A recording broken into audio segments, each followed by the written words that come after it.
Panukalang budget naman ng Department of Migrant Workers para sa susunod na taon ang sumalang sa Kamara ngayong araw. Samantala, kinumpirma naman ng DMW na pinabalik na nila sa bansa si Labor Attaché Macy Monique Manlangke para harapin ang investigasyon sa flood control projects. Yan ang ulat ni Noel Talakay. Dinepensahan sa Kamara ng mga opisyal ng Department of Migrant Workers o DMW ang kanilang proposed budget para sa taong 2026.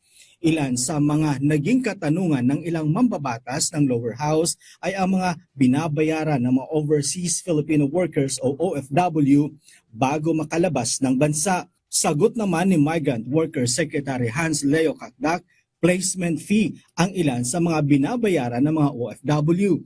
At depende pa niya ito sa employer at binabayaran lang ito kung may employer na at katumbas lang ito ang isang buwang sahod ng OFW.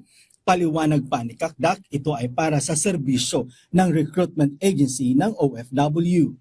Yun naman pong verification fee ay babayaran na lamang niya, let's say 2, 3, 4, 5 years later kapag siya'y kumita na ng halaga ng pera sa abroad. So hindi po yan sabay-sabay na binabayaran ng isang OFW.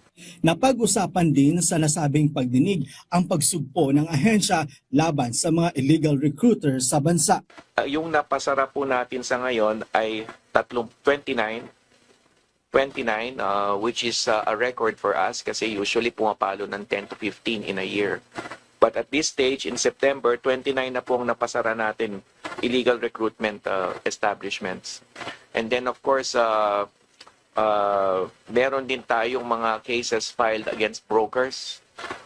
Yung mga umiikot na mga brokers dito na naniningil ng nananaga ng pera sa mga OFW. So, aabot sa 10.2 billion pesos ang kanilang proposed budget para sa susunod na taon. Kabilang sa mga poponduhan ng ahensya sa susunod na taon ay ang pagtulong para sa mga distressed OFW tulad na lamang ng repatriation. Karagdaga 3.45 billion pesos ang hiniling para sa OWA. Dumalo rin ang Overseas Workers Welfare Administration sa pangunguna naman ni OWA Administrator Attorney Patricia Yvonne or PY Kaunan. Samantala, sinabi ni Secretary Kakdak na pinababalik na ng bansa ang kanilang labor attaché sa Los Angeles na si Macy Monique Manlangke para harapin ang investigasyon kaugnay sa pagkakadawit umano niya sa anomalya sa flood control project. Nauna nang nabanggit ang pangalan ni Manlangke sa talumpati ni Senate Blue Ribbon Committee Chair Senador Pampilo Lacson. Sa isang pahayag, sinabi ni Secretary Kakdak,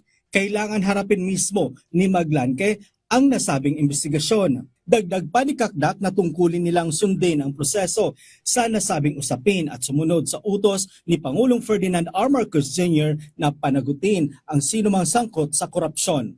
Noel Talakay para sa Pambansang TV sa Bagong Pilipinas.